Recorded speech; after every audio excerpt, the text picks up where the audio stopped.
salah satu masalah yang dihadapi oleh Sungai Citarum, di mana gulma eceng gondok itu pertumbuhannya sangat cepat, dan kalau lihat Google sekitar 75 hektar.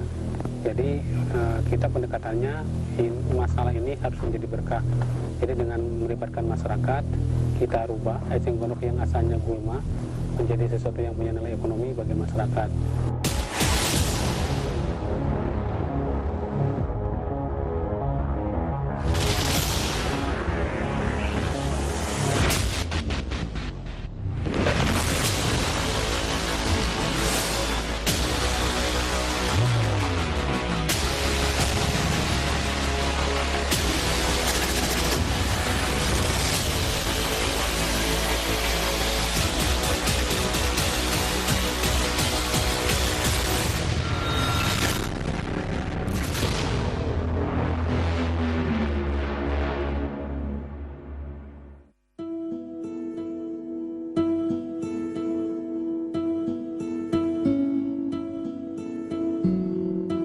Lautan eceng gondok memenuhi sebagian permukaan Waduk Saguling di Kampung Babakan Cianjur, Cihamplas, Kabupaten Bandung Barat, Jawa Barat.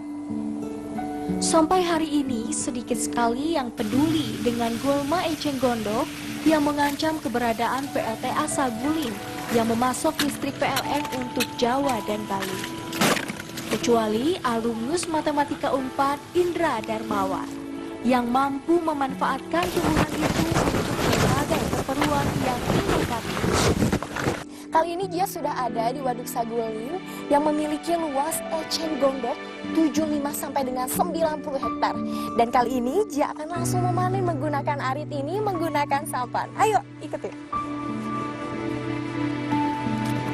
Saya mencoba mengikuti aktivitas bersampan Indra Darmawan di tengah kepungan eceng gondok yang ternyata memang cukup alot untuk ditaklukkan.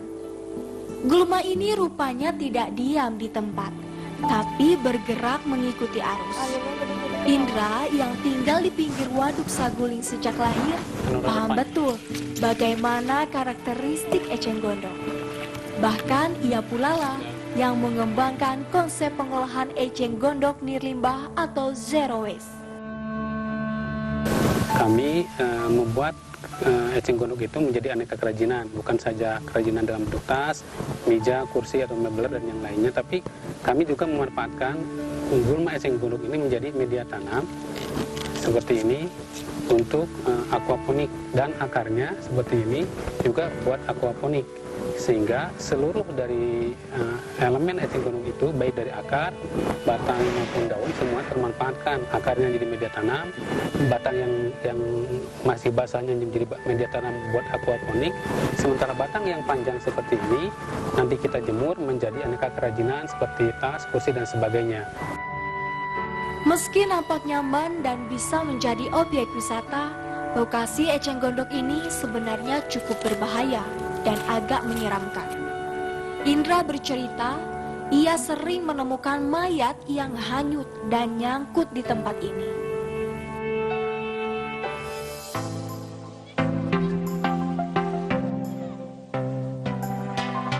Sebelum dimanfaatkan untuk pembuatan tas dan aneka kerajinan tangan, batang eceng gondok itu dijemur selama beberapa hari.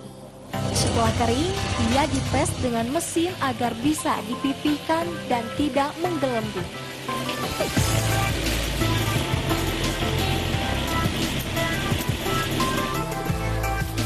Indra membina sejumlah ibu-ibu tetangganya untuk menjadi pengrajin eceng gondok.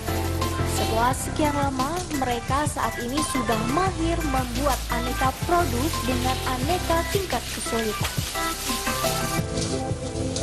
Di sisi lain, pemanfaatan eceng gondok ini juga membuat warga senang karena mereka mendapat pekerjaan. Nah Bu, ini tuh kan sangat bagus banget ya Bu, dari limbah tapi bisa dimanfaatkan. Nah Ibu, gimana nih perasaannya bisa memanfaatkan limbah ini jadi yang bermanfaat? Ya alhamdulillah sangat bermanfaat ya. Kalau ini kan limbah Citarum, alhamdulillah sejak ini ada kerajinan ini, limbah Citarum itu jadi berkurang di Citarum, dibikin kerajinan.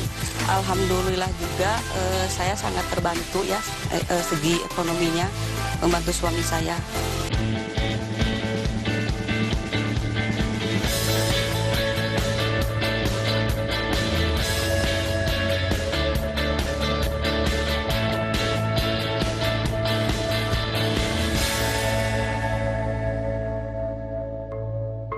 Selama pandemi COVID-19, pemerintah menerapkan program belajar dari rumah.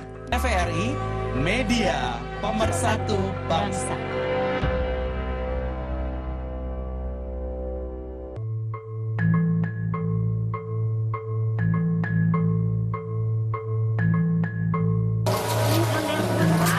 Karena menerapkan konsep zero waste, Indra tidak membuang percuma limbah kerajinan eceng gondok, tapi memanfaatkannya untuk pembuatan asap cair. Dalam dunia pertanian, asap cair dikenal sebagai pestisida organik dan penyedia unsur hara. Apa? Ini hasil eceng gondoknya yang kering? Ya, ini adalah sampah dari hasil kerajinan eceng gondok tadi yang ibu-ibu tadi dibikin itu. Ini sampahnya, sisa-sisa produksinya. Sisa-sisa produksi ini tidak kita buang, tapi kita manfaatkan menjadi nanti asap cair sama briket eceng gondok dengan menggunakan mesin pirolisis namanya. Cara yang dipakai Indra adalah dengan membakar sampah kerajinan itu dalam mesin pirolisis. Dalam dunia industri, alat seperti ini biasa digunakan untuk mengubah limbah sampah menjadi minyak atau bahan bakar. Jadi setelah proses pembakaran di sini, nanti akan menghasilkan asap. Asapnya mengalami proses pendinginan di pipa ini. Jadi di sini ada 2 pipa. Yang dalam adalah pipa asap, yang di luarnya pipa yang ada airnya. Ya, fungsi air itu untuk mendinginkan asap. Setelah itu asap akan masuk ke sini. Nah, di sini ada tong di dalamnya ini ada penampungan asap. Nah, di sini juga ada pendinginan. Oh, jadi nanti di tong ini akan ditampung lagi ya? Jadi ketika asap sudah mengalami pendinginan dia akan ditampung di sini. Nah, di sini karena di tong ini ada air, nanti hasilnya akan menghasilkan cairan seperti ini asap. Nah, kayak gini nih. Di sini ada, ini hasilnya seperti ini. Nah, ya hasilnya seperti ini. Limbah dari pembakaran sampah alat pirolisis ini ternyata tidak dibuang, tapi masih tetap dimanfaatkan, yakni untuk pembuatan briket eceng gondok, sebuah sumber energi terbarukan yang inovatif. Nah Pak, ini tuh kenapa nggak pakai tapioka? Karena biasanya pembuatan briket itu menggunakan tapioka. Oh ya, jadi itulah kelebihan daripada eceng gondok. Jadi eceng gondok itu tidak perlu tambahan bahan yang lain gitu. Jadi simpel langsung gitu, bisa ini hanya eceng gondok saja. Sejauh ini, Indra dan relawannya belum memproduksi secara massal briket eceng gondok dan masih untuk kalangan terbatas pemakaiannya. Alasannya pihaknya hanya sekedar membantu pengelolaan waduk saguling untuk mengurangi eceng gondok yang konon butuh waktu 15 tahun untuk membersihkannya. Limbah kerajinan eceng gondok ini bisa dimanfaatkan menjadi briket dan juga asap cair. Nah, briketnya ini full eceng gondok dan tidak menggunakan bahan lain tapi bisa merekat. Sangat inspiratif. Selain untuk briket dan kerajinan tangan, Indra juga menggunakan eceng gondok untuk aquaponik. Aquaponik adalah teknik budidaya gabungan antara perikanan dengan pertanian hidroponik dalam satu tempat. Caranya dengan memotong batang eceng gondok sebagai media tanam, mirip rokul seperti yang biasa terjadi pada hidroponik. Jadi setelah dipotong-potong ini, kita masukin akar eceng gondoknya.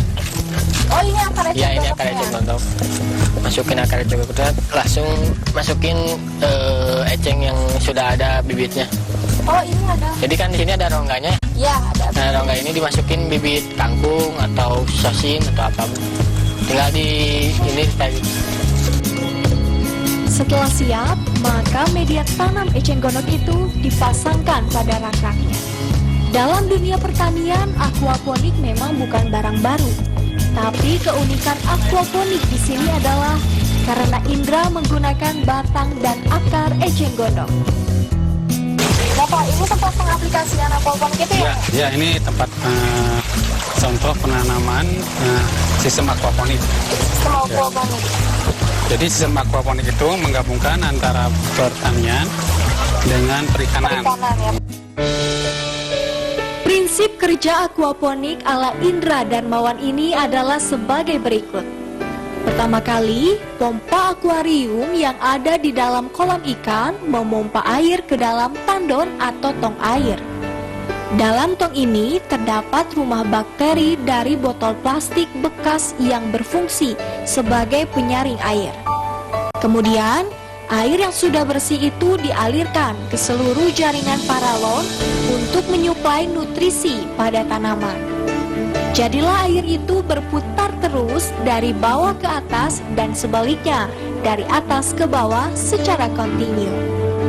Aquaponik ini tidak memerlukan pupuk karena nutrisi tanaman sudah tercukupi dari kotoran ikan yang diberi pakan dengan pelet. Fenomenal! Dengan aquaponik ini tidak hanya sayur mayur saja yang bisa ditanam, tapi juga padi pun bisa tumbuh subur, sehingga bisa mendukung ketahanan pangan karena bisa ditanam di mana saja. Dari eceng gondok bisa menghasilkan kerajinan tangan, asap cair, dan juga briket. Dan salah satunya yang sangat menarik adalah aquaponik yang bisa menunjang ketahanan pangan. Sangat inspiratif.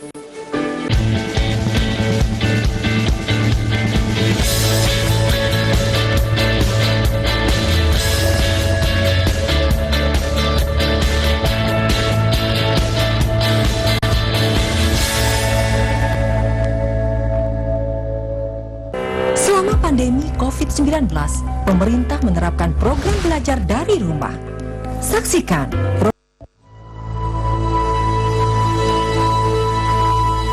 Sekitar 7 km dari rumah Indra Darmawan, genangan limbah plastik memenuhi cekungan Sungai Citarum di Cihamplas, Bandung Barat. Meski nampak lengang, Indra memiliki 58 pemulung di tempat ini yang ia bina ke dalam sebuah koperasi. Sampan yang mereka pakai pun adalah pinjaman dari dirinya yang pembayarannya dicicil dengan sampah plastik. Karena kepeduliannya pada lingkungan itulah, Indra rela tidak menjadi pegawai negeri dan memilih hanya menjadi pemulung. Sarjana yang menolak menjadi PNS dan memilih menjadi pemulung mungkin bisa dihitung dengan jari jumlahnya di Indonesia. Dan sarjana yang rela menjadi pemulung sekaligus inovator barangkali tidak ada duanya, kecuali Indra Darmawan dari Bandung Barat, Jawa Barat. Saya kembali menapak tilas kegiatan Indra memulung plastik di sungai terpanjang di Jawa Barat. Kendati menghasilkan uang, aktivitas ini resikonya cukup tinggi dan bahkan 100% berbahaya untuk mereka yang bukan ahlinya. Jadi, sekalipun punya motif ekonomi, saya tetap salut pada mereka yang mau memunguti limbah plastik di tempat seperti ini. Bapak, ini tuh kira-kira banyak banget sampahnya itu. Pernah nggak sih Pak, sampahnya sampai benar-benar bersih gitu dari itu?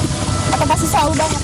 Pasti selalu banyak selama pertama ada hujan ya, hujan. Yang kedua, selama masyarakat yang di hulu itu di Kota Badung, Kota Cimahi, Kabupaten Bandung, yang mereka sebagian jadinya masih tidak peduli terhadap lingkungan, masih buang sampah sembarangan di mana saja. Nanti ke bawah air hujan, ya ujung-ujungnya akan membawa ke Sungai Citarum. Indra sempat berkisah, langkahnya untuk membantu para pemulung itu bukan sekedar untuk mengurangi sedimentasi Sungai Citarum semata, tapi juga untuk mengentaskan kemiskinan di desanya.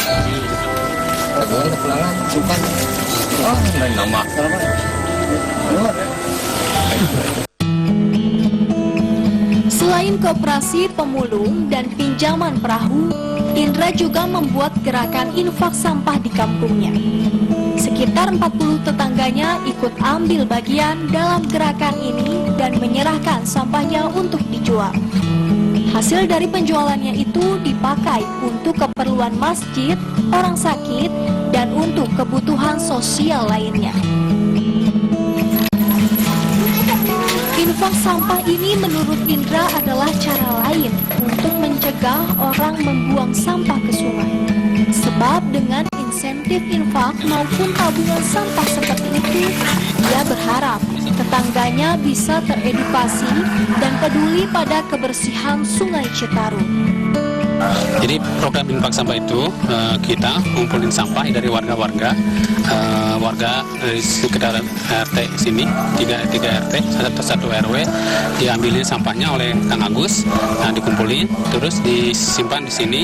Udah di sini nanti disortir seperti tadi ya, dipisahkan antara jenis-jenis plastiknya, ini plastik ini, jenis logam dan sebagainya, udah disortir semua, baru kita jual.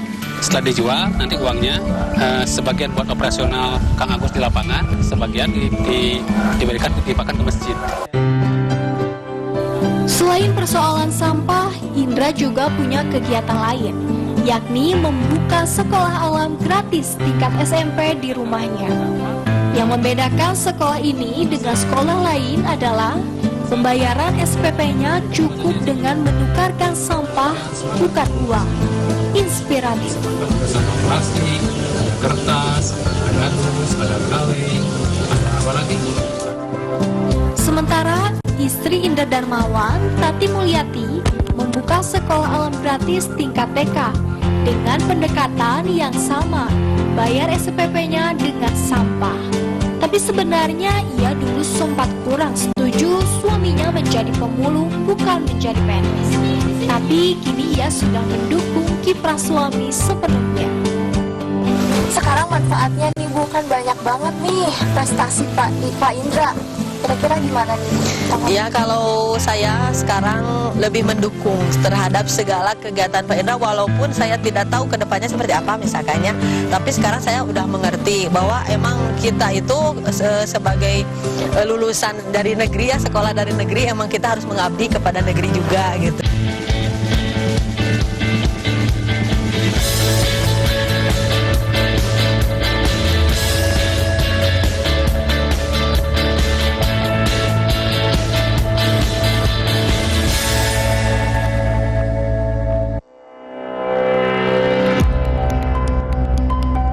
Mengawali pagi hari Anda, kami suguhkan program Islami penyejuk hati, mempertebal keimanan dan wawasan tentang Islam. Ya Allah, kalau Engkau matikan aku, belum pantas aku masuk ke surgamu ya Allah. Tetapi ya Allah, kalau ada orang yang berdosa kepadaku, menyakiti aku, sesungguhnya aku telah memaafkan orang yang pernah berbuat zalim kepadaku. TVRI, media pemersatu bangsa.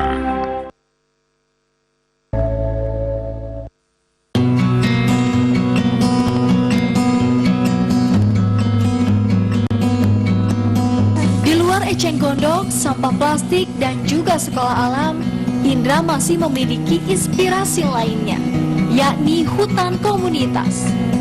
Berlokasi di pinggir Sungai Citarum, hutan komunitas seluas 4 hektar ini ia bangun untuk mendukung konservasi alam dengan tanaman keras. Karena niatnya untuk berbagi, maka siapapun boleh mengambil manfaat dari hutan ini. Fenomenal. Kenapa ini namanya hutan komunitas? Jadi hutan ini adalah hutan milik Yayasan Bening Saguling, di mana lahannya adalah milik Indonesia Power, tapi kita garap, kita tanamin pohon-pohon keras yang tujuannya ada 2. Pertama, untuk melestarikan Sungai Citarum, di mana dengan adanya hutan sepanjang sepadan Sungai Citarum itu, maka akan mengurangi sedimen yang masuk ke Sungai Citarum, maka akan mengurangi pendangkalan.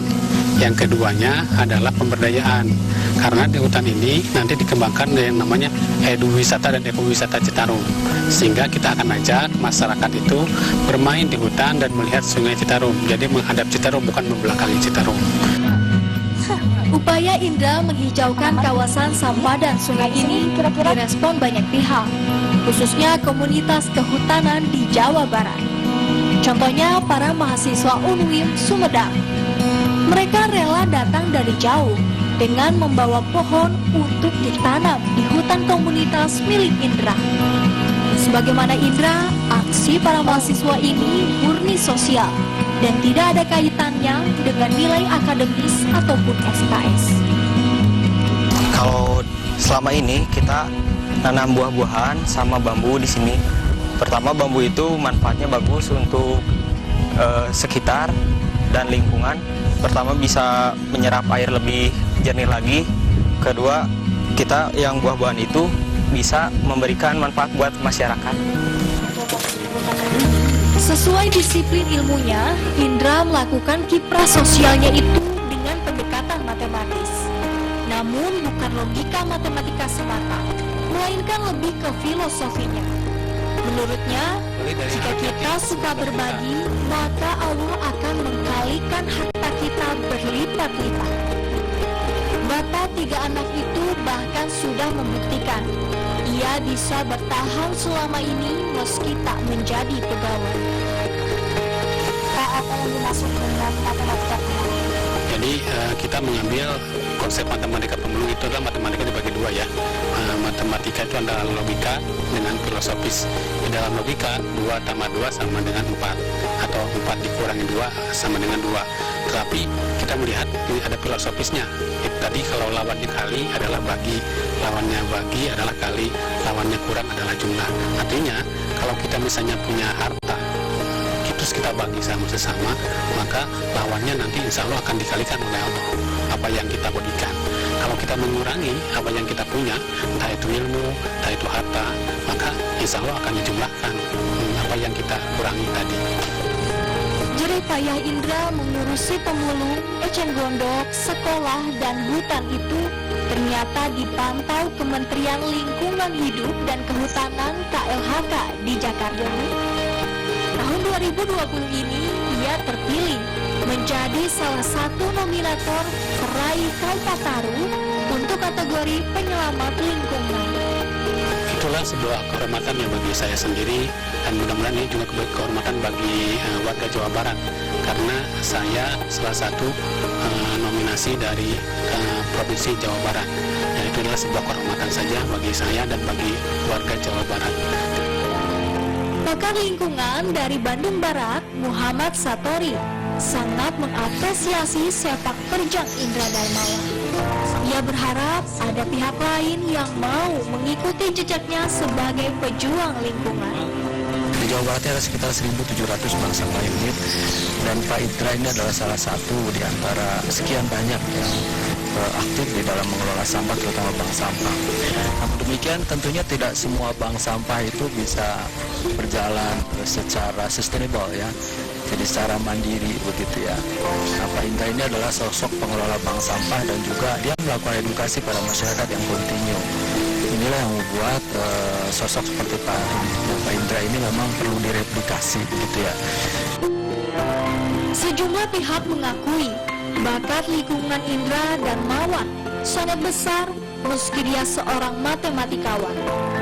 Beberapa inovasinya menunjukkan justru matematikanya yang telah menjadi kunci suksesnya sebagai penyelamat lingkungan.